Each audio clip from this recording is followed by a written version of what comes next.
18 August রোজ সোমবার বন্দরে সালেনগর নতুন জামে মসজিদ প্রাঙ্গণে বন্দ থানা যুবদলের উদ্যোগে দেশনেত্রী বেগম খালেদা জিয়ার জন্মবার্ষিকী উপলক্ষে দোয়া ও মিলাদ মাহফিল অনুষ্ঠিত হয়েছে। বন্দ থানা যুবদলের সাবেক সভাপতি মোহাম্মদ আমির হোসেনের সভাপতিত্বে এবং সাধারণ সম্পাদক আহমেদ আলীর সঞ্চালনায় উক্ত অনুষ্ঠানে প্রধান অতিথি হিসেবে উপস্থিত ছিলেন বন্দ থানা বিএনপি সভাপতি হাজী শাহিন শাহ আহমেদ। প্রধান বক্তা হিসেবে উপস্থিত ছিলেন নারায়ণগঞ্জ মহানগর ছাত্র দলের প্রতিষ্ঠাতা সভাপতি এবং যুবদল নেতা K M Mazharul Islam Joseph. অনুষ্ঠানে প্রথমেই মিলাদ অনুষ্ঠিত হয়, পরে বিএনপি চেয়ারপারসন বেগম খালেদা জিয়ার সুস্থতা ও সুস্বাস্থ্য কামনা করে দোয়া করা হয়। পাশাপাশি ভারপ্রাপ্ত চেয়ারম্যান তারেক রহমান সহ জিয়া পরিবারের জীবিত সকল সদস্যদের দীর্ঘায়ু কামনা করে বিশেষ মোনাজাত করা হয়। অন্যদের মধ্যে আরো উপস্থিত ছিলেন নারায়ণগঞ্জ মহানগর মুক্তিযুদ্ধ প্রজন্ম দলের সাংগঠনিক সম্পাদক মোহাম্মদ সজীব, নূর আলম খন্দকার, আক্তার হোসেন, কাজী সোহাগ, এমারত সহ বিএনপি এবং অঙ্গ সংগঠনের নেতাকর্মীরা।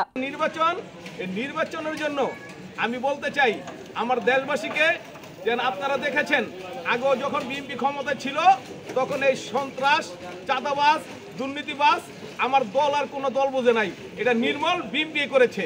আর আপনারা বাংলার জনগণ এফিরকেও সামনে নির্বাচনে বাংলার জাতীয়বাদী ধানের শীষে ভোট দিয়ে এই দেশনেত্রী বেগম খালেদার সময়টাতে আপনারা দেখেছেন তাকে বিভিন্ন প্রলোভন দেখানো হয়েছে। শেখ হাসিনাও 86-তে তিনি ওয়াদা ভঙ্গ করে এরশাদের সরকার সমর্থন দলে যোগ দেন, কিন্তু খালেদা জিয়া 90 যেই পর্যন্ত এরশাদের পতন না হয়েছে তিনি রাজপথে ছিলেন, কোনো ধরনের আপোষে যাননি এবং তিনি তারপর পরবর্তী সময়গুলোতে তিনি জনগণের জন্য সর্বোচ্চ ত্যাগ করেছেন।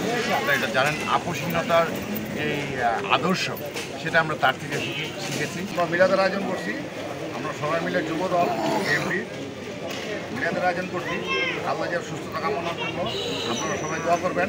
আপনারা জানেন আমাদের নেত্রী এই দোসর আওয়ামী লীগ মিথ্যা মামলা দিয়ে অনেক কষ্ট দিয়ে সাজা দিয়ে জেল খাটিয়েছে অন্যায়ভাবে। আসলে জানেন আমাদের নেত্রী আপোষহীন নেত্রী, দেশের জন্য জনগণের জন্য এই দোসর আওয়ামী লীগের সাথে কোনোদিন আপোষ হয় নাই। এই আপনাদের জন্য এই পর্যন্ত আন্দোলন করে আসছে এবং এই দেশের মানুষের সবার ভালো চায়, মঙ্গলের জন্য উনি সবসময় আন্দোলন করে আসছে। সামনে নির্বাচন, আপনাদের কাছে আমি অনুরোধ করব। রিপোর্ট মেহেদী হাসান প্রান্ত, NAN TV, নারায়ণগঞ্জ।